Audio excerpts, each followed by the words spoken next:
Les rideaux du concours de plaidoirie de l'Union des jeunes avocats du barreau de Kinshasa-Gombe ont été tirés ce vendredi 11 juillet 2025. La finale s'est jouée à l'ouverture de la soirée de gala organisée dans le cadre des activités de commémoration du 57e anniversaire du barreau congolais. Un match très serré qui a vu deux équipes de 3 plaideurs s'opposer les arguments autour du thème « La législation de la polygamie ». En réalité, la polygamie est avantageuse pour l'homme, mais lorsque une femme la défend, elle devient bénéfique non seulement pour elle, mais aussi pour toute une société.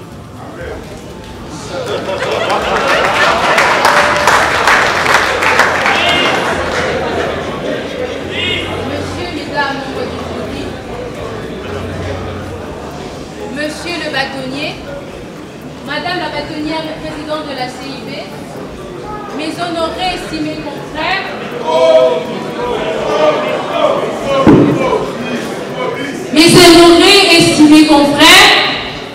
Monsieur, Mesdames, je vous vois tous ce soir. Vous vous demandez sûrement, mais que va dire cette femme au sujet de la polygamie?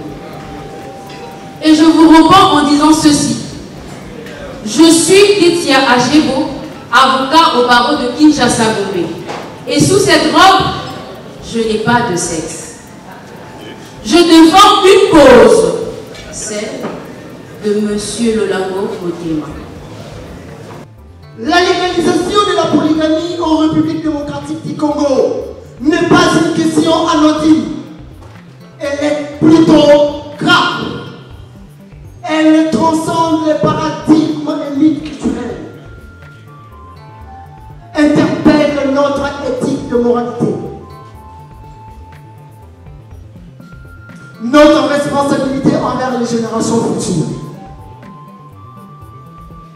Au moment où les femmes sont les plus victimes de cette pratique tant décriée, il est inconcevable en ce jour et dans cette salle voir une femme porter sa voix, non pas pour lutter, condamner, mais plutôt pour défendre la polygamie. À l'arrivée, c'est l'équipe qui a plaidé contre cette pratique qui a été désignée vainqueur avec 1186 points. Ce concours aura été, comme vous l'avez constaté, un moment d'intensité, de talent et de passion. Nous avons tous écouté des plaidoiries pleines de force, de finesse et parfois même d'émotion. Je dois dire aux jeunes avocats qui ont concouru qu'ils ont démontré chacun à sa manière que l'éloquence n'est pas seulement un art, mais une arme précieuse au service du droit et de la justice. Par groupe, le groupe qui vient en premier est celui qui a plaidé contre la polygamie avec 1186 points. Les résultats individuels. On commence par le 6e. Le 6e, c'est maître Maï Koulou Kapaya Eli, qui a réalisé 351 points.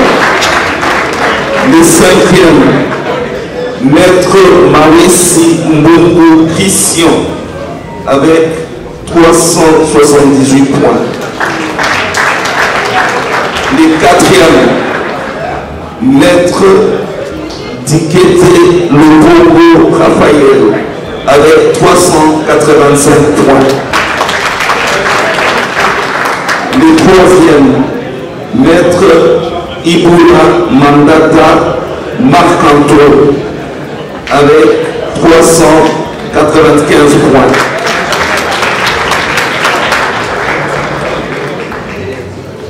Il y a 2 placés ex aequo avec 409 points. les critères pour le départager demeurent dans les secrets du jury.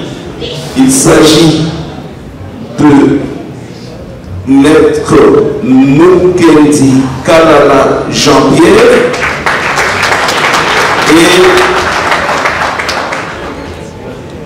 et Maître Ketia Adjebo occupe la première place avec 409 points. À titre individuel, Maître Mukendi Jean-Pierre et Maître Adjebo Ketia ont été ex-aequo avec 409 points. Les critères de l'ordre alphabétique a donc consacré cette dernière lauréate de cette édition 2025. La détermination, la confiance et le courage. On a quand même travaillé dur, on a fait de notre mieux, mais bon, voilà. Le niveau très élevé de ce concours et la qualité des prestations témoignent du talent que regorge le barreau de Kinshasa-Gombe, à la grande satisfaction des organisateurs. Que la joie, que la joie, que la joie. Aujourd'hui, nous avons les candidats qui vont représenter notre barreau aux deux grands concours de plaidoirie du monde des avocats francophones. Et ça s'est fait quand? Ça s'est fait à la journée du barreau. Ça s'est fait quand? Devant qui? Ça s'est fait devant des grands avocats, les noms je ne cite pas, vous avez vu. Il y a même la présidente de la CIB devant comme membre du jury. Et c'est comme dernière activité du bâtonnier Mbaki de cette nature aussi en tant que bâtonnier en exercice. Donc que du bonheur que la finale puisse se tenir devant pareil public fait des grands, des très grands de notre profession.